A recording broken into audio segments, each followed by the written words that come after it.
नाज़रीन, न्यूक्लियर के नाम के ऊपर शुरू होने वाली ये जंग दुनिया को न्यूक्लियर एस्केलेशन की तरफ लेकर जा रही है और ये सारी दुनिया के लिए और रीजन के लिए खास तौर पर बहुत ज्यादा तबाहकुन साबित हो सकता है। नाज़रीन, इस वक्त बड़ी डेवलपमेंट यह है कि इजराइल की जानिब से ईरान में तमाम जो न्यूक्लियर साइट्स हैं उनको इवैक्यूएट करने का ऑर्डर किया गया है और जिसके जवाब के अंदर ईरान ने इजराइल की तमाम न्यूक्लियर साइट्स को इवैक्यूएट करने का ऑर्डर कर दिया है। इसके साथ इजराइल ने ईरान की तमाम ऑयल फैसिलिटीज को इवैक्यूएट करने का ऑर्डर किया है। इसके जवाब के अंदर ईरान ने इजराइल की तमाम ऑयल फील्ड्स और उनकी जो ऑयल स्टोरेजेस हैं और गैस जो यूनिट्स हैं वो तमाम उन फील्ड से इवैक्यूएशन का ऑर्डर कर दिया है। यानी एस्केलेशन इस सतह के ऊपर जारी है। उन्होंने तमाम न्यूक्लियर इवैक्यूएशन का ऑर्डर दिया है इजराइल ने ईरान के अंदर, जिसके फौरी जवाब के अंदर ईरान ने कहा कि इजराइल भी अपनी तमाम तर न्यूक्लियर फैसिलिटीज जब वो छोड़ दे। यानी कि ईरान ने वाज़ेह कर दिया है कि वो अब इजराइल की जो न्यूक्लियर साइट्स हैं उनको हिट करने जा रहा है।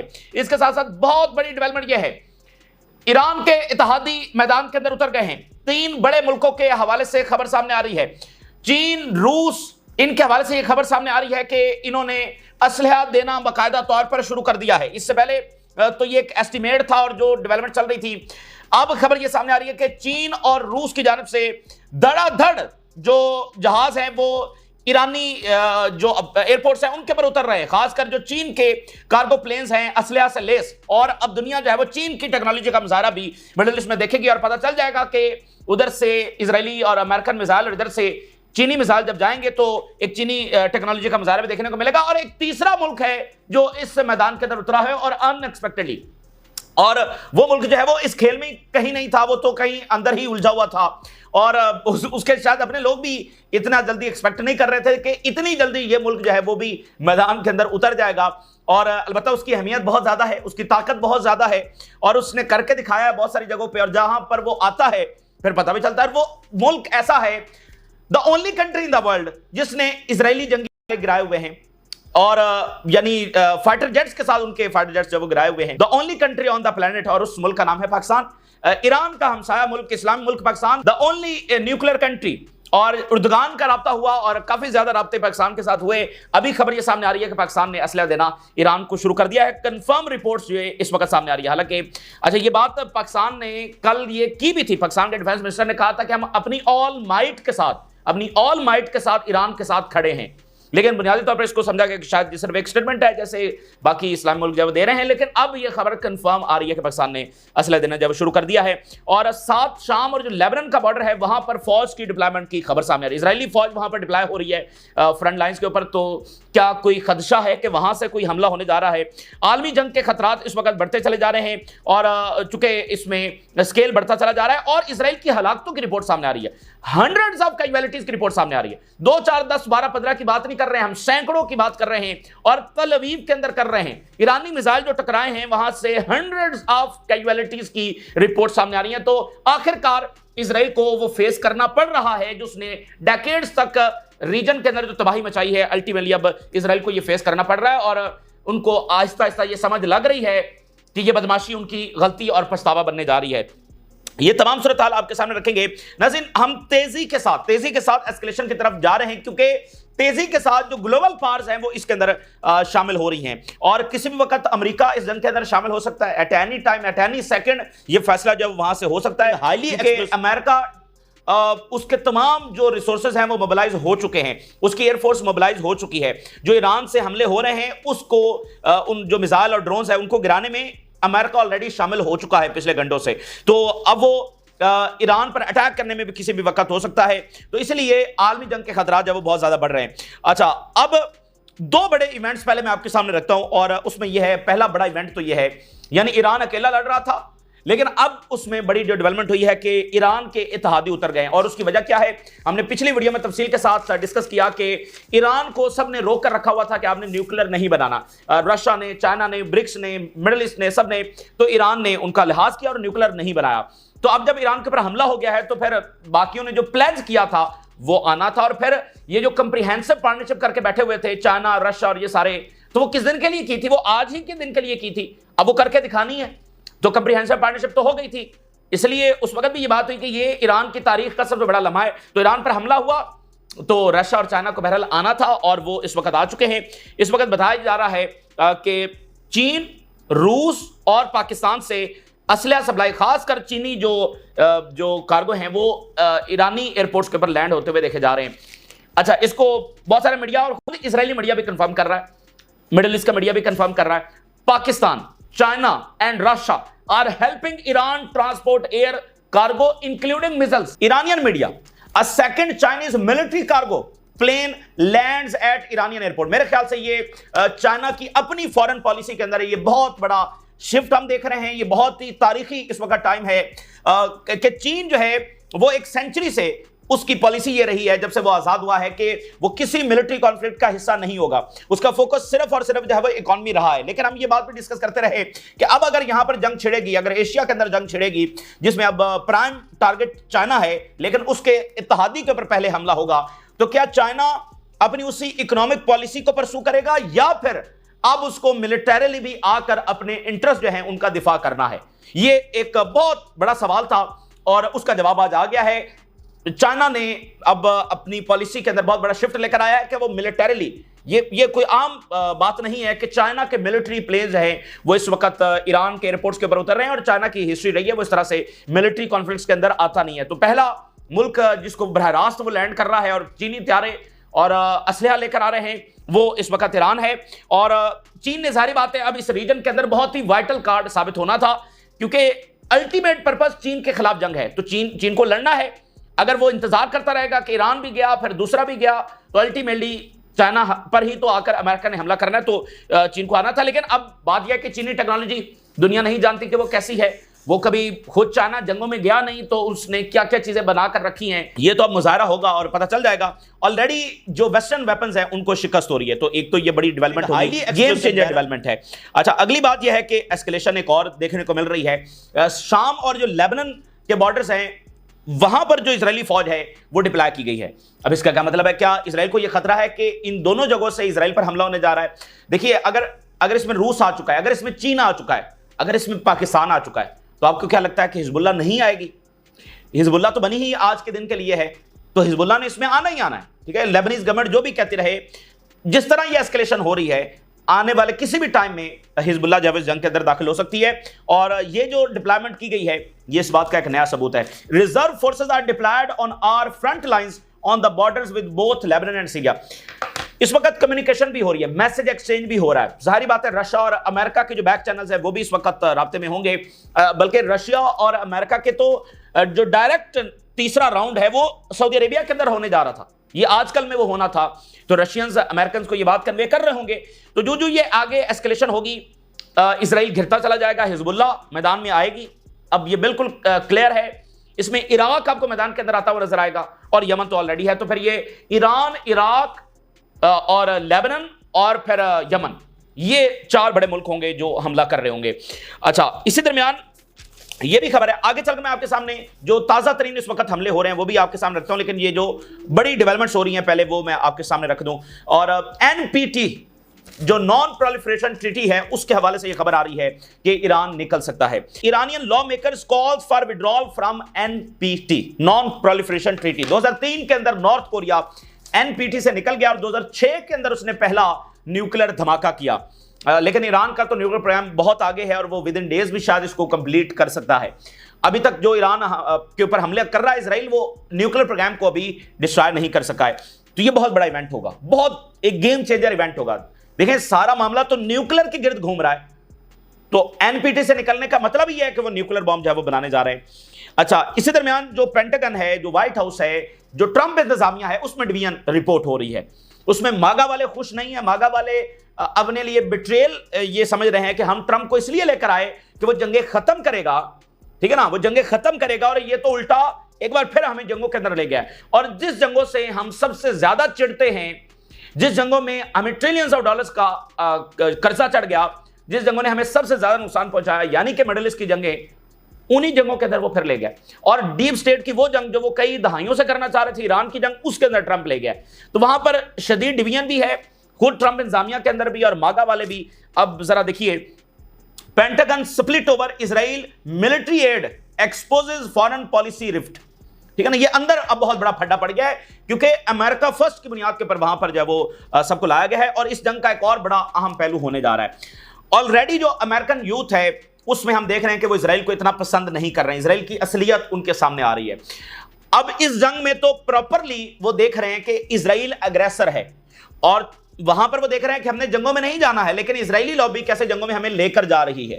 तो ये पहली ऐसी जंग होगी, ना इराक वॉर, ना लीबिया, ना शाम, कोई भी ऐसी जंग नहीं, ना अफगानिस्तान, ये पहली ऐसी जंग होगी जिसमें अमेरिकन इस अंदाज में देख रहे होंगे कि इजराइल अमेरिका के साथ किस तरह खिलवाड़ कर रहा है। ये अमेरिकन इस जंग के अंदर देख रहे होंगे। तो ये एक सूरत हाल है। फिर वहां पर जो फड्डा पड़ा हुआ है वो ये है कि अगर आप इसको अलाउ कर रहे हैं और मजीद एस्केलेट कर रहे हैं और किसी भी वक्त आप भी इसमें शामिल हो सकते हैं, तो फिर ये वर्ल्ड वॉर होगी। जनरल डॉगलस मैकग्रेगर जो कि वहां के टॉप जनरल है, फेमस मीडिया पर्सनालिटी भी हैं, और ये मागा वाले हैं, यानी ट्रंप के सपोर्टर हैं लेकिन एंटी वॉर हैं, एंटी इसराइल हैं, एंटी वॉर हैं, फलस्तीन के हक की बात करते हैं, ईरान जंग के खिलाफ बात करते हैं, यानी ईरान जंग नहीं होनी चाहिए, ये इनका मौकफ रहा है।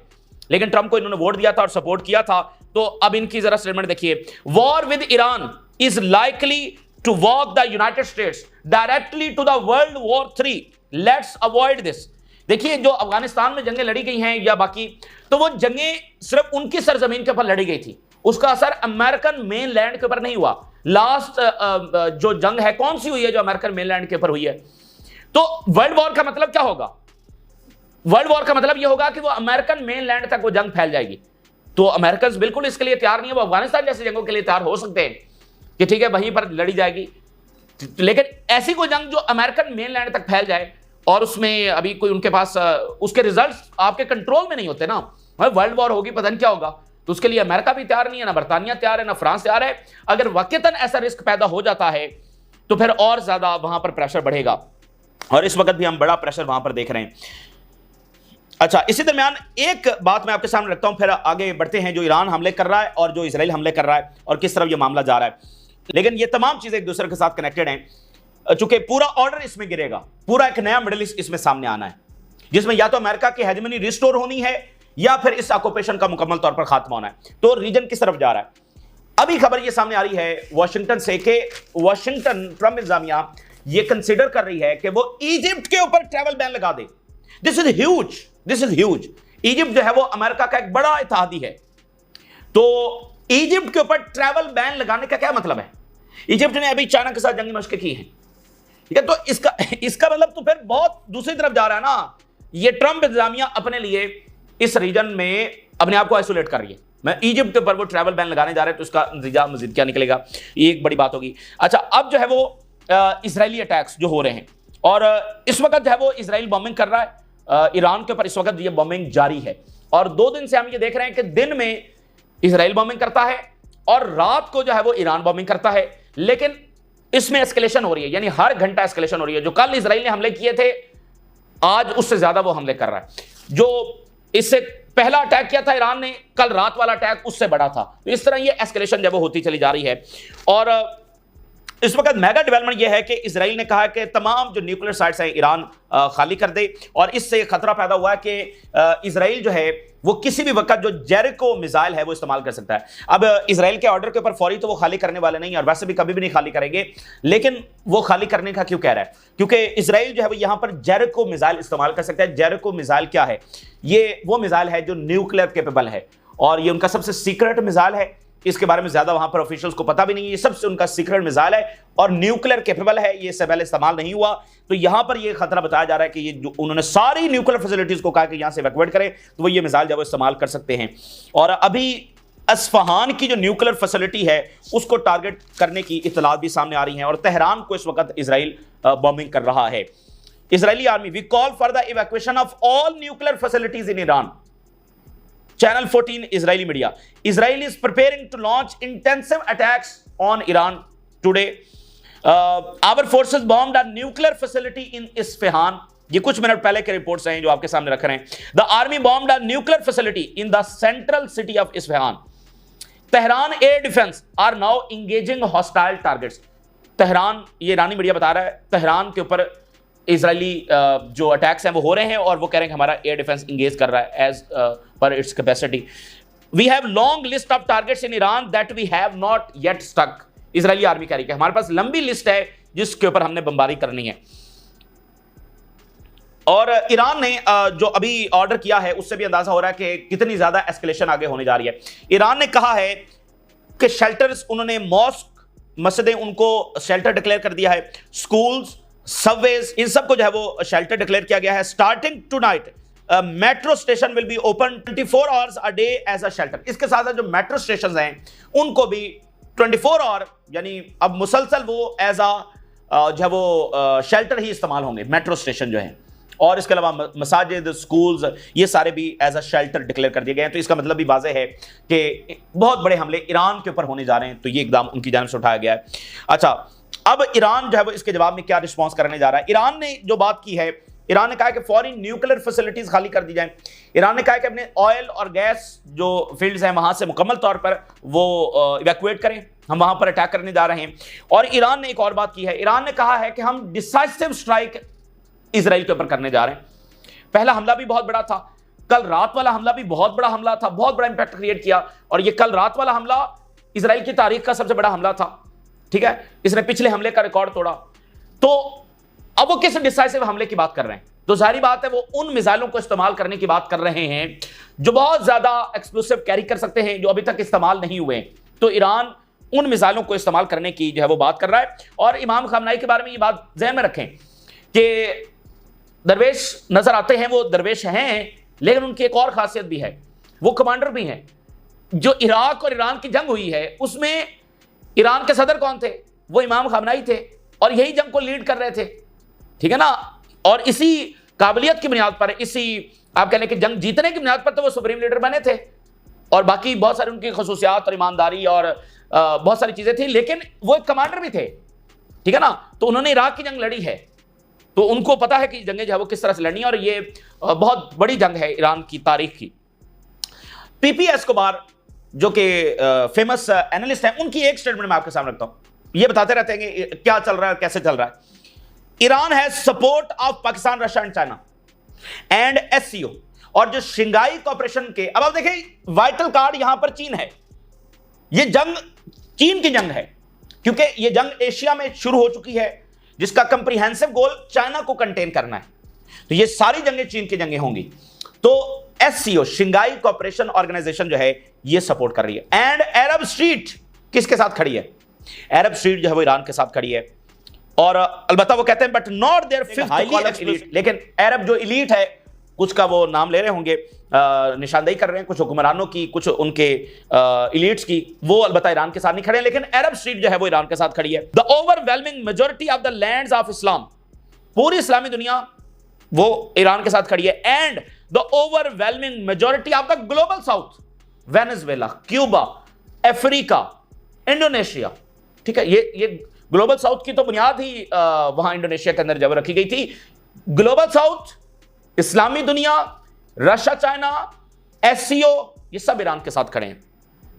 और जेनोसाइडल्स के साथ कौन खड़े हैं, वो एम्पायर खड़ा है, प्लस असॉर्टेड यूरोपियंस, वो उधर हैं और ये इधर। तो ये जितनी बड़ी जंग, देखें ये बात क्लियर थी कि ईरान आइसोलेटेड नहीं है। ये वर्ल्ड वॉर क्यों कहा जा रहा है, और उनके अपने अमेरिका के अपने लोग कह रहे हैं, उसकी वजह यह कि ईरान तनहा नहीं है। ईरान के लिए रशिया और चाइना ने आना है, बाकी मुल्कों ने आना है, तो फिर आप भी वहां पर होंगे तो फटा पड़ जाएगा। यही तो आलमी जंग है। यूक्रेन की जंग तो ऑलरेडी जारी है, वो तो आपसे हल नहीं हो रही। तो यहां पर आप इतनी बड़ी जंग, और ये खैर जरूरी जंग है जो अमेरिका ने छेड़ी है और ट्रंप ने छेड़ी है। अच्छा, तो अगली जो हम बात कर रहे हैं कि decisive attack, serious Iranian warnings in respond to Israel's warning, Iran's revolutionary guards have issued a warning to Israeli residents to leave areas near nuclear and oil facilities. खाली कर दें। We will deliver effective and decisive strikes against Israel. अब ये वो बात कर रहे हैं कि डिसाइसिव स्ट्राइक हम इजराइल के खिलाफ करने जा रहे हैं। दो हमले भी बहुत बड़े थे, लेकिन ये कौन से डिसाइसिव स्ट्राइक की बात हो रही है, इसको फिर इजरायली मीडिया भी एक और अंदाज में बात कर रहा है। Estimates indicate that the Iranian response would be violent. Israeli media कह रहा है बड़ा वायलेंट रिस्पॉन्स ईरान से आने वाला है। Up till now there is no talk about higher and even heavier warhead missiles like the Khorramshahr family.